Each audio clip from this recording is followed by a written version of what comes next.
All right, the topic of this video is circumscribed circles, okay, circumscribed angles. Number one on the bell arc here, find the indicated measure. We're going to find angle B for number one. So if you remember back to inscribed angles, angle B is here. And that would mean that this is the intercepted arc. And we can see that this here from A to C is a diameter because we have the center in there, which means that from A to C arc is 180 degrees. And if I work my way back in, I do what? If you said divide by 2, you're absolutely correct.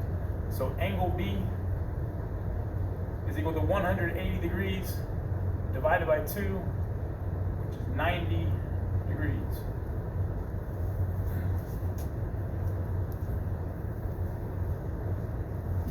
Number two there, find the measure of arc BC. We're working our way out, and I'm given that angle here. So if I work my way out, all I do is multiply by 2. So BC is 85 times 2.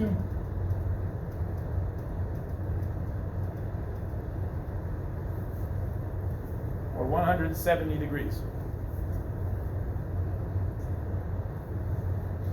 Number three. Okay, number three, again, we have a couple different approaches we can take.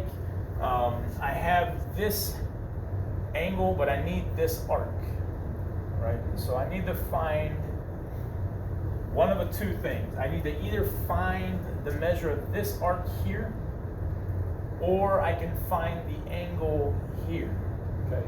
So I'm gonna show both options. If I go with finding the arc here, again, I take this and I'm working my way out, which means I have 57 times 2, which is 114 degrees.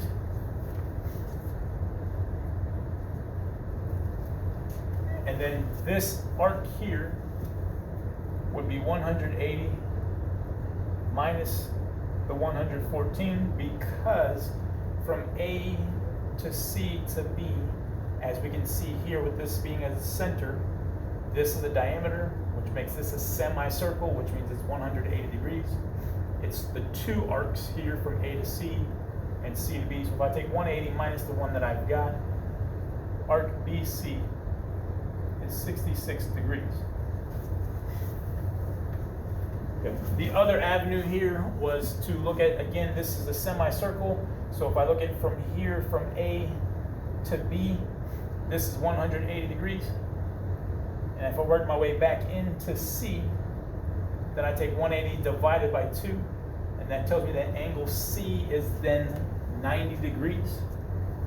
So then angle A is the 180 degrees that a triangle has, minus the 90, minus the 57 for angle B, which means angle A is then 33 degrees. So then if I have angle A and I work my way out, again, I would take angle A and measure of BC is equal to 2 times angle A, which is 2 times the 33, still that's 66 degrees. Again, I don't care which method you use, which one pops out to you right away, but you got to figure out which one works for you and be, again, your own advocate. Okay, moving on. Oh my.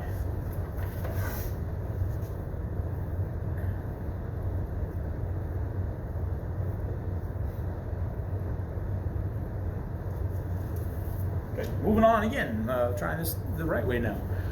One problem in 2 figures. What? Inscribed polygons are a polygon that has all of its vertices on a circle.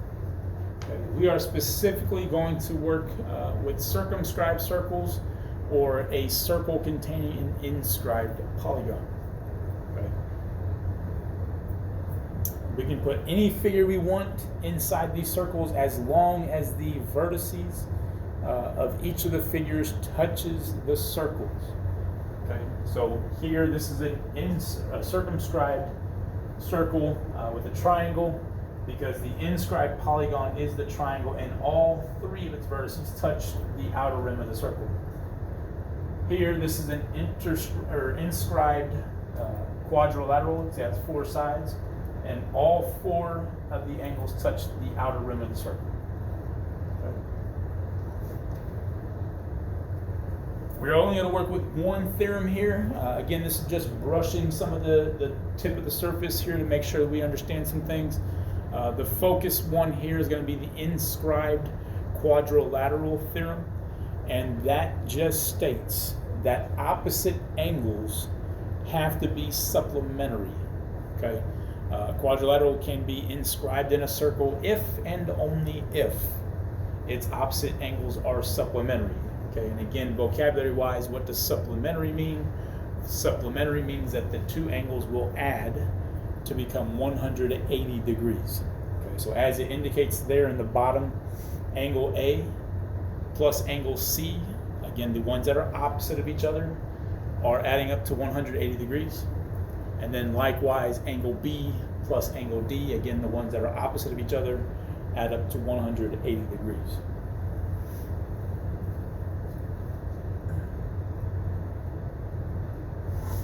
Okay, so 4 examples here, and then it's all. Okay, and then it's all your turn. So number 1 is just a basic scenario. I have 2 variables that I'm trying to find. I'm trying to find the value of the variables. So I'm going to do this alphabetically. I'm going to find x first. So what that theorem tells me is that x plus 110, again the opposite one, is supplementary to it. So it's 180 degrees. It's a basic one-step equation. I'm going to subtract 110 degrees. That tells me that x is 70.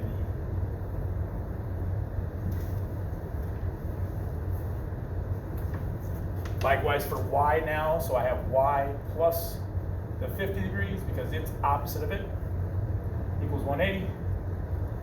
I'm going to subtract 50 on both sides. That tells me that y is then going to be 130 degrees.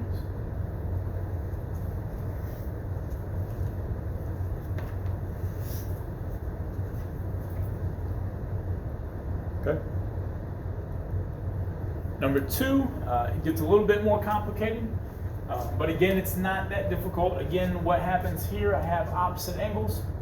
They have the same variable, so it's okay. So I have x plus 2x equals 180, which tells me then that 3x is equal to 180. And if I divide both sides by 3, that shows me that x is then 60.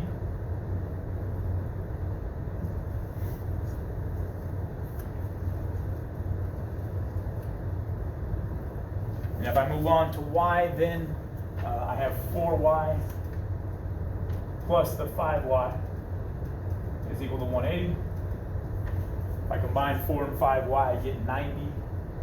99y equals 180. And if I divide both sides by 9, that shows me that y is then 20.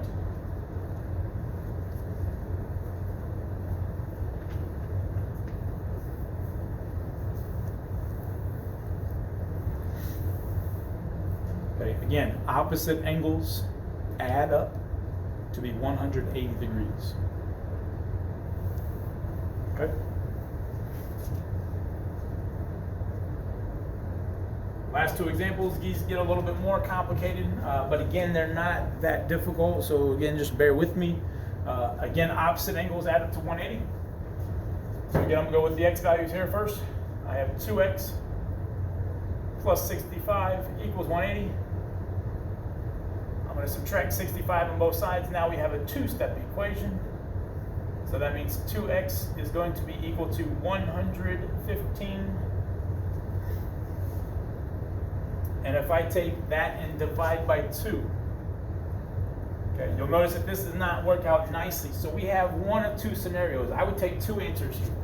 I would take x equals the 115 over 2, because that is a simplified fraction.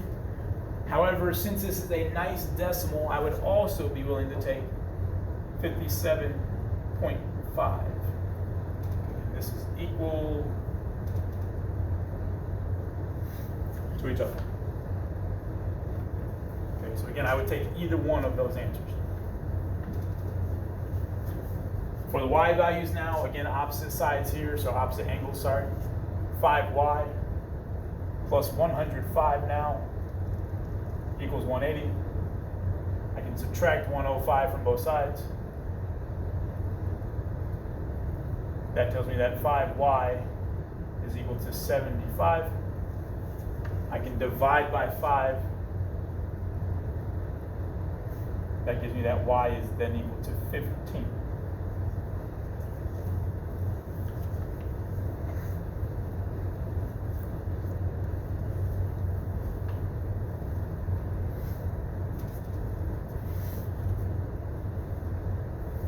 Over here, I have 9x plus that 4x plus 5 equals 180. So now I can combine like terms and move that constant over. So this is 13x plus 5 equals 180. Then I'll subtract the 5. So 13x equals 175. And if I divide by 13, that tells me that x is equal to 175 over 13. Okay. You'll notice when you plug this into a calculator that 175 over 13 is not a friendly decimal. Therefore, I would leave it as a reduced improper fraction, or if you like, you can turn it into a mixed number, but I'm not a big fan of mixed numbers.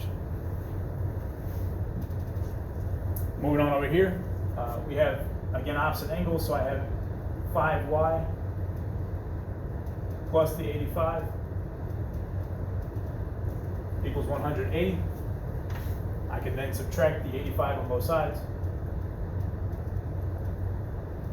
which tells me that 5y is equal to 95. 95, yes. If I divide by 5, then my value of y is then 19.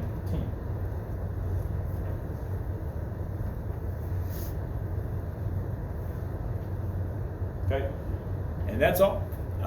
Again, if there's any questions, comments, or concerns, by all means, feel free to reach out to me and ask away.